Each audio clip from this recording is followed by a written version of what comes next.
Jadi guys, gue mau bahas tentang pembuatan soal ala Zenius. Jadi untuk membuat soal, kita nggak bisa asal-asalan. Pembuatan soal ada tujuannya. Dalam hal ini, target kita dalam membuat soal itu adalah target membuat anak ngerti isi materi. Membuat, sorry, aduh, kok bisa sih? Membuat anak ngerti seluruh isi materi dari soal, hanya dari soal yang kita buat. Nah, ini ada tipsnya beberapa. Ya, kita baca dari nomor satu. Mulailah dengan soal yang paling sederhana. Ini nyambung ke poin nomor dua. Level kesulitan soal super easy, easy sampai ke expert. Jadi kita itu dalam membuat soal kan eh harus membuat dari yang sederhana ke expert. Tujuannya apa? Ya, tujuannya supaya anak itu benar-benar ngerti nih dari hal dasar ke hal yang paling sulit dari isi materi tersebut. Contoh nih ya, contoh. Nah, ini gue mau contoh nih. Ini notesnya berkaitan tentang penjumlahan dan pengurangan bilangan bulat. Materi kelas 6 SD. Materi kelas 6 SD. Ini supaya kita tahu nih dan supaya kita paham pola pikir anak dan bahasa anak SD. Ya udah kita buka bukunya dong. Nah, ini notesnya nih penjumlahan dan pengurangan bilangan bulat. Coba kita lihat ya. Nah, materinya apa aja? Yang pertama nih, contoh ya.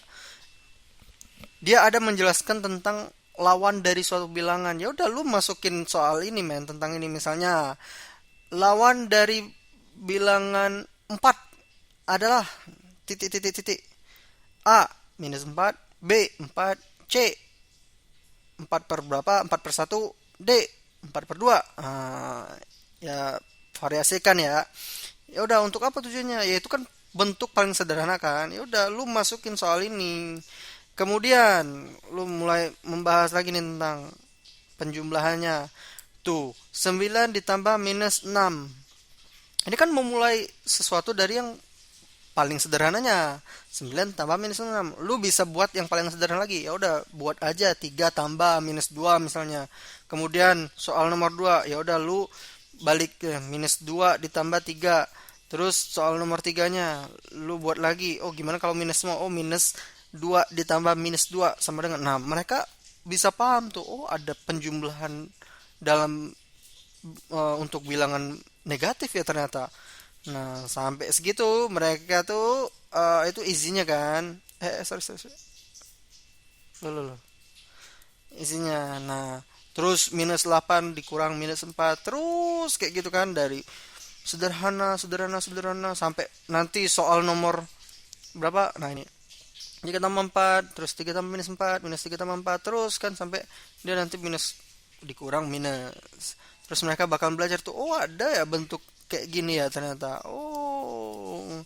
Nah, sampai nanti kalian ya tuh mulai nih minus 2 tambah minus 8 dikurang minus 7. Terus di sini kalau nggak salah lu bisa bahas nih tentang sifat-sifat, sifat asosiatif, komutatif, distributif, lalalala. Seperti itu ya, gengs. Nah, levelnya tadi ya udah di soal-soal terakhir baru tuh rajanya kan. Tadi kan kerucut-kerucutnya kan. Rajanya nih 75 plus minus 42 minus minus 3 tambah 120. Nah, baru kan ini mulai soal yang expert gitu supaya siswa itu ngerti gitu, paham. Jadi gitu ya. Instead of kita masukin ini menjadi nomor satu, ibaratnya lu level satu men. Lu level satu diminta ngadepin bosnya yang level 100 gitu ya. Kelenger kan. Makanya supaya kita bisa ngadepin bosnya nih level 100 ya lu mesti ngadepin dulu anak-anak buahnya level satu level setengah kayak kayak gitu ya. Ingat, super easy, easy, medium, hard sampai expert lu.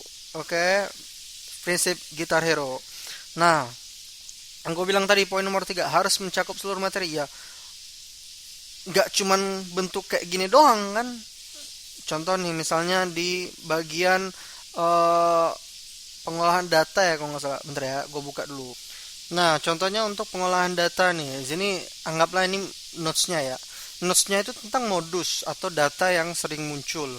Nah, di sini kan ada banyak nih variasinya kan. Biasanya kan ada beberapa anak tuh yang dari kalian gitu, bukan beberapa anak bahas soal tentang kayak gini gitu. Oh, dikasih data nih 33, 39 sampai 35 nih. Oh, modusnya berapa nih? Nah, itu kan bentuk yang pertama ya. Buat soalnya jangan bentuk ini mulu gitu. Variasi, men. Nah, oh bisa kalian tambahin tabel. Kalau kalian buat tabel lagi, kalian buat mana ya? Biasanya ada grafik nih. Ada nggak ya? Ntar ya. Tuh tabel kan. Nah, tuh kalian bisa masukin grafik, grafiknya kalian bisa variasiin, bisa grafik batang, bisa grafik apa garis, terus bisa kalian bentuk eh, pie chart tuh apa ya? Pie chart tuh yang grafik bulat itu loh. Gitu. Contoh lagi nih di notes yang tadi ya. Ini nih. Kalian buat soal nih. Soal cerita. Ceritanya bagus sih.